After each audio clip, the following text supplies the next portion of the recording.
নির্বাচনী প্রত্যাশাটা খুবই সুন্দর, খুবই ভালো। আমি ভোট দিয়েছি। আর খুবই উৎসবমুখর পরিবেশ, খুবই সুষ্ঠুভাবে নির্বাচন হচ্ছে।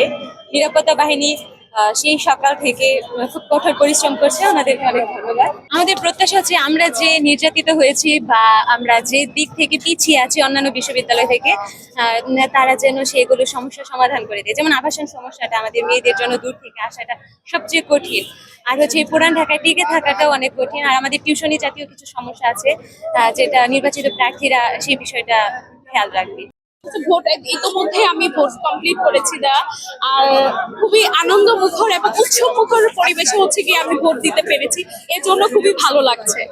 অবশ্যই আমরা এখানে কোনো দলকে দলকে নির্বাচন এরকম না, আমরা হচ্ছে ব্যক্তির স্বার্থেই হচ্ছে কি আমরা ভোটটা দিয়েছি। যে ব্যক্তি আমাদের জন্য আসলে কাজ করতে পারবে তাকেই নির্বাচন করা, আদারওয়াইজ না এখন পর্যন্ত কোনো বাধা হয়নি বা হচ্ছে কি কোনো প্রবলেম ক্রিয়েট হয়নি, কারণ অবশ্যই যে প্যানেল আসলে আমাদের জন্য কাজ করতে পারবে সেই নির্বাচিত হবে।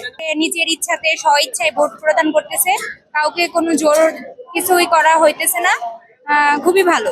জি, আমার জীবনের প্রথম ভোট যশোর নির্বাচনেই দিলাম। খুবই ভালো লাগতেছে। ভিতরের পরিস্থিতি খুবই ভালো, কোনো ধরনের ঝামেলা নাই। আমরা খুবই সুশৃঙ্খল ভাবে ভোট প্রদান করেছি। ক্যাম্পাস জীবনের প্রথম ভোট এবং ক্যাম্পাসেরও প্রথম ভোট, ইতিহাসের সাক্ষী হতে পেরে খুবই ভালো লাগছে। জীবনের অন্যতম একটি স্মৃতি থেকে যাবে। এখনো পর্যন্ত হোপফুলি বলা যায় যে একটা আদর্শ পরিবেশ বলা যায় নির্বাচনী। সর্বপ্রথম প্রত্যাশা যেটা থাকবে হচ্ছে ক্যাম্পাসের যে পরিবেশটা চেঞ্জ আনতে হবে আমাদের অনেক বেশি। আমি বলতে পারি না যে সেকেন্ড ক্যাম্পাস এনে দাও, সেকেন্ড ক্যাম্পাসে কাজ শুরু করে দাও, এটা আমি বলতে পারি না, কারণ এই ক্ষমতা আসলে প্রার্থীর যে অ্যাকচুয়ালি আছে কিনা আমি জানি না, থাকবে কিনা, এই ক্ষমতা হবে কিনা, কিন্তু যেটা সম্ভব, খুব সম্ভাব্য হতেই পারে, সেই কাজটি যেন করা হয়। যেমন পরিবেশটা পরিবর্তন করা, যেমন দেখা যায় যে এখানে পার্কিং করা থাকে, আমার অনেকগুলো গাড়ি পার্কিং করা থাকে।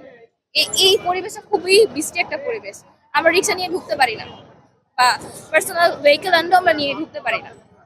সব গাড়িগুলো একসাথে দাঁড় করানো থাকে, হেঁটে হেঁটে আসতে হয়, খুব বাজে একটা পরিবেশ।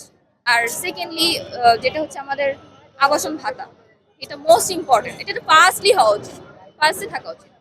আবাসন ভাতাটা ব্যবস্থা করা, কারণ অলরেডি আমরা জানি যে আমাদের ফান্ডিং হয়ে গেছে, তারপরও কেন এখনো দেরি হচ্ছে, ডিলে হচ্ছে, এটার দিকে আমার সবচেয়ে বেশি নজর রাখা উচিত। প্রত্যেকেরই একটাই টার্গেট রাখা উচিত, আবাসন ভাতা। যদি এটা করতে পারেন, আমি জানি যারা অন্য দলের প্রার্থী ছিল, অন্য প্যানেলের যারা ভোট দিয়েছে, ভোটার ছিল, তারাও যেই জিতবে তাদেরকেই সাপোর্ট করবে।